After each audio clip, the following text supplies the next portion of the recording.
Shalom Bapak Ibu yang dikasihi Tuhan. Dalam pesan pastoral kali ini saya ingin mengajak kita bersama-sama untuk lebih mengenal Alkitab kita. Dan kali ini kita akan melihat siapakah penulis Alkitab itu. Alkitab adalah tulisan yang diwahyukan oleh Allah kepada kita manusia, sehingga manusia bisa mengenal Allah. Manusia tidak bisa mengenal Allah hanya dengan ide-ide dari manusia sendiri, hanya dengan usaha-usaha dari manusia sendiri. Tetapi manusia hanya bisa mengenal Allah apabila Allah menyatakan dirinya atau mewahyukan dirinya kepada manusia. Dan Alkitab adalah sarana di mana Allah menyatakan dirinya kepada manusia di dalam bentuk tertulis. Alkitab bukanlah sebuah buku atau tulisan yang ditulis secara sekaligus bersamaan di satu waktu, tidak. Tetapi Alkitab merupakan kumpulan dari tulisan-tulisan yang ditulis oleh banyak penulis.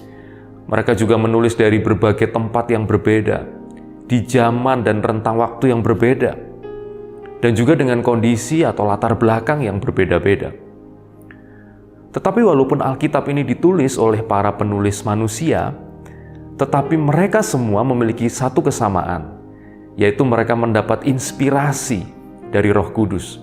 Mereka dibimbing oleh Roh Kudus ketika mereka menuliskan tulisan-tulisan di dalam Alkitab ini. 2 Timotius pasal 3 ayat 16 berkata demikian, "Segala tulisan yang diilhamkan Allah memang bermanfaat untuk mengajar, untuk menyatakan kesalahan, untuk memperbaiki kelakuan, dan untuk mendidik orang dalam kebenaran." Terjemahan bahasa Inggris memberikan terjemahan yang lebih mendekati tulisan aslinya di dalam bahasa Yunani. King James Version menuliskan bahwa seluruh kitab suci diberikan oleh inspirasi atau ilham dari Allah. Seluruh kitab suci diberikan oleh inspirasi dari Allah. Demikian juga terjemahan NIV menuliskan seluruh kitab suci dinafaskan oleh Allah. Sejalan dengan bahasa Yunaninya, Theopneustos, dinafaskan oleh Allah. Dan ini mengandung pengertian bahwa seluruh kitab suci, seluruh bagian dalam kitab suci berasal dari Allah sendiri atau bersumber dari Allah sendiri. Terjemahan bahasa Indonesia masa kini atau BIMK juga memberikan terjemahan yang lebih mendekati makna di dalam teks Yunaninya. BIMK menuliskan demikian, "Semua yang tertulis dalam Alkitab diilhami oleh Allah." Semua yang tertulis di dalam Alkitab diilhami oleh Allah. Bapak Ibu, dari apa yang sudah kita baca tadi, kita bisa mengambil kesimpulan bahwa Alkitab mengatakan bahwa seluruh bagian di dalam Alkitab itu diilhamkan oleh Allah. Dan semuanya itu berasal dari Allah. Bukan sebagian dari Alkitab berasal dari Allah. Bukan sebagian dari Alkitab diilhamkan oleh Allah. Tetapi seluruh bagian dari Alkitab itu diilhamkan oleh Allah. Dan karena itu, karena seluruh bagian Alkitab itu diilhamkan oleh Allah, maka seluruh bagian Alkitab juga memiliki otoritas yang bersumber dari Tuhan. Dan seluruh bagian dari Alkitab juga berisi kebenaran. Oleh karena itu tidak ada bagian dari Alkitab yang hanya berisi mitos, yang hanya berisi cerita-cerita saja yang tidak bermakna, atau dongeng saja, atau pemikiran manusia semata-mata.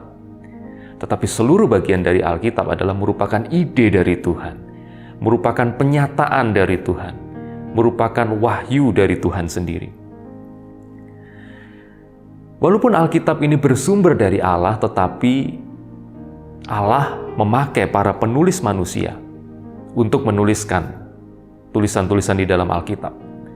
Dan para penulis manusia ini mereka memiliki karakter yang berbeda-beda. Mereka memiliki kepribadian yang berbeda-beda. Mereka juga memiliki latar belakang yang berbeda. Mereka hidup di zaman yang juga berbeda-beda. Dan mereka masing-masing dipakai oleh Tuhan untuk menuliskan pesan-pesan tertentu di dalam Alkitab. Alkitab ditulis oleh kira-kira 40 penulis yang berbeda-beda, dengan profesi dan latar belakang mereka masing-masing. Perjanjian Lama ditulis oleh orang-orang yang dipilih oleh Tuhan dari kalangan umat Israel. Karena Israel adalah umat pilihan Tuhan di masa Perjanjian Lama. Dan para penulis ini juga memiliki latar belakang yang berbeda-beda. Musa misalnya, dia seorang pemimpin yang memimpin bangsa Israel keluar dari Mesir. Yosua, dia punya latar belakang sebagai seorang pemimpin militer, seorang pemimpin bangsa Israel juga yang memimpin mereka untuk masuk ke tanah Kanaan melalui serangkaian peperangan yang harus mereka hadapi. Daud, latar belakangnya dia adalah seorang gembala yang kemudian menjadi seorang raja. Daniel, dia adalah seorang pejabat negara, seorang pejabat negara di Babilonia. Dan juga ada banyak nabi yang menulis di Perjanjian Lama. Perjanjian Baru ditulis oleh banyak orang juga, oleh banyak penulis.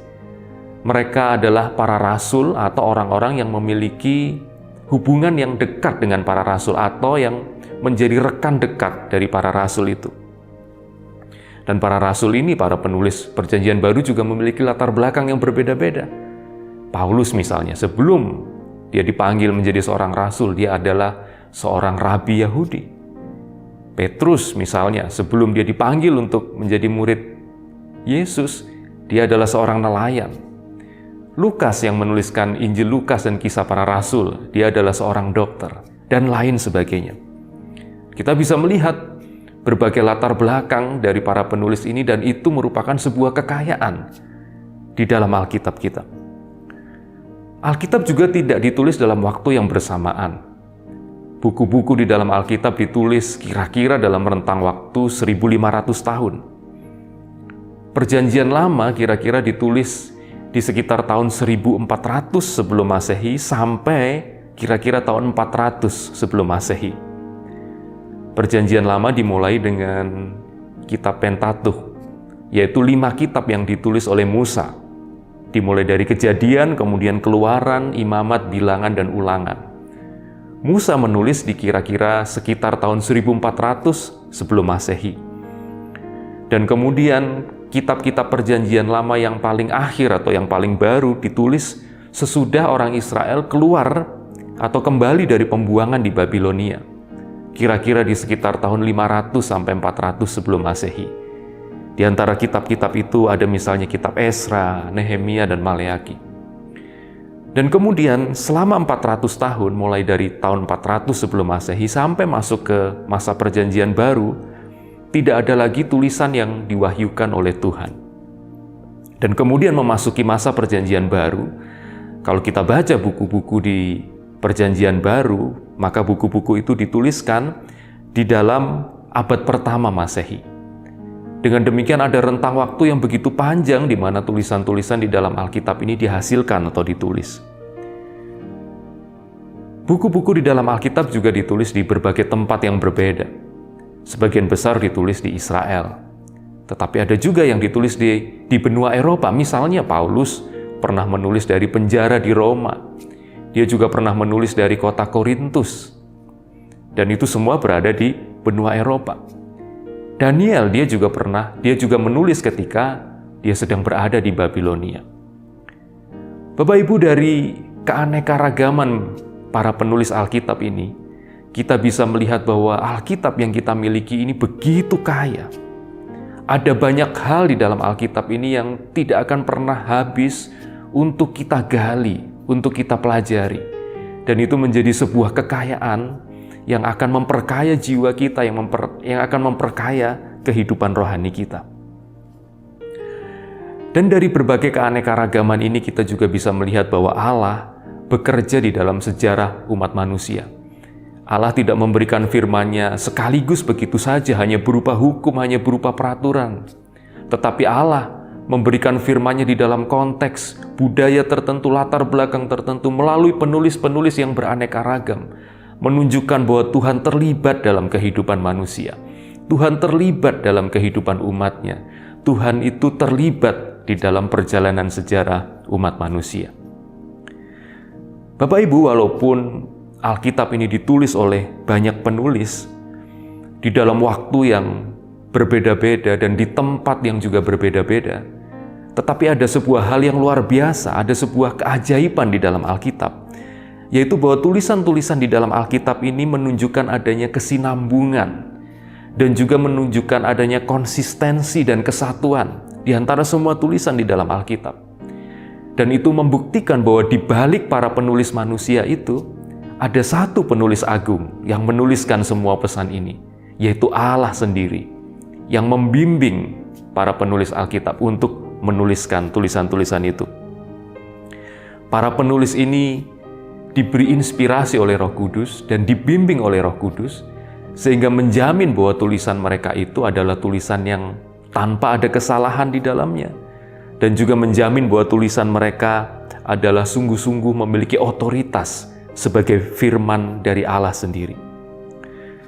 Salah satu tema besar yang menunjukkan konsistensi dan kesinambungan di dalam Alkitab adalah tentang rencana keselamatan Allah bagi manusia yang berdosa.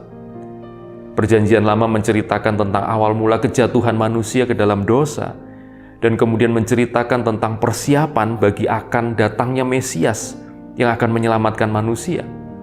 Dan kemudian Perjanjian Baru memberitakan tentang penggenapan dari rencana keselamatan itu di dalam Yesus Kristus. Demikian juga seluruh kebenaran, seluruh nilai-nilai di dalam Alkitab juga senantiasa konsisten, tidak saling bertentangan satu dengan yang lainnya. Dan itu menunjukkan bahwa ada Allah sendiri yang menuliskan seluruh isi Alkitab kita ini. Bapak Ibu, kita bersyukur karena kita hidup di masa di mana wahyu Allah itu sudah diberikan kepada kita secara lengkap. Alkitab sudah kita miliki secara lengkap, dimulai dari kitab pertama Kejadian dan ditutup dengan kitab Wahyu. Dan dengan demikian kita juga bisa mengenal Allah secara lengkap, sejauh apa yang Tuhan mau nyatakan kepada kita. Kita bisa mengenal rencana keselamatan Allah itu secara lengkap. Dan itu merupakan sebuah anugerah bagi kita, sebuah anugerah yang tidak ternilai bagi kita. Orang-orang di masa Perjanjian Lama, mereka belum memiliki pewahyuan Allah secara lengkap. Tetapi kita hidup di masa anugerah. Kita bisa mengenal Allah dengan begitu dalam, dengan begitu lengkap, melalui apa yang Tuhan sudah nyatakan di dalam firman-Nya.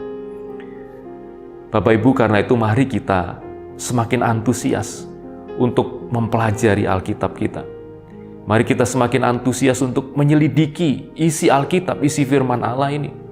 Dan mari kita semakin antusias dan semakin sungguh-sungguh untuk belajar firman Allah, supaya rohani kita, kehidupan rohani kita semakin diperkaya dan diperkuat oleh Alkitab, oleh firman Allah ini. Apa yang ingin saya garis bawahi dari pesan hari ini adalah bahwa walaupun Alkitab ini ditulis oleh penulis-penulis manusia yang memiliki latar belakang yang berbeda-beda dalam rentang waktu yang begitu lama, tetapi Alkitab ini bersumber dari Allah sendiri. Alkitab ini diinspirasikan oleh Allah, sehingga Alkitab sungguh-sungguh berisi kebenaran dan otoritas dari Allah sendiri. Karena Alkitab ini bersumber dari Allah, maka ada kuasa di dalam Alkitab yang dapat mengubah kehidupan kita. Dan karena Alkitab bersumber dari Allah, maka Alkitab ini akan selalu relevan dalam kehidupan manusia di sepanjang segala zaman. Alkitab ini relevan di masa lalu ketika orang masih hidup secara sederhana. Alkitab juga relevan di masa kita sekarang di mana kita memiliki banyak kemajuan teknologi. Dan Alkitab akan tetap relevan di masa yang akan datang juga. Bapak Ibu, hari ini kita sudah melihat tentang siapakah penulis Alkitab. Dan di kesempatan yang lain kita akan juga melihat bagaimana Alkitab itu ditulis dan bagaimana teks Alkitab itu bisa sampai kepada kita pada hari ini, walaupun ditulis ribuan tahun yang lalu. Kiranya Tuhan memberkati kita semua. Mari kita berdoa. Terima kasih Tuhan untuk apa yang sudah kami dengar pada hari ini. Kami bersyukur karena kami memiliki firman Tuhan, memiliki Alkitab yang berisi pewahyuan Tuhan tentang Engkau sendiri yang bisa kami kenal. Dan tolonglah ya Tuhan agar kami semakin sungguh-sungguh untuk belajar firman Tuhan. Dan kiranya Roh Kudus menerangi hati dan pikiran kami untuk bisa mengerti dan memahami kebenaran firman Tuhan dan menjadikan kebenaran firman Tuhan itu sebagai panduan dalam perjalanan hidup kami. Terima kasih Tuhan, terima kasih. Di dalam nama Tuhan Yesus kami telah berdoa. Amin.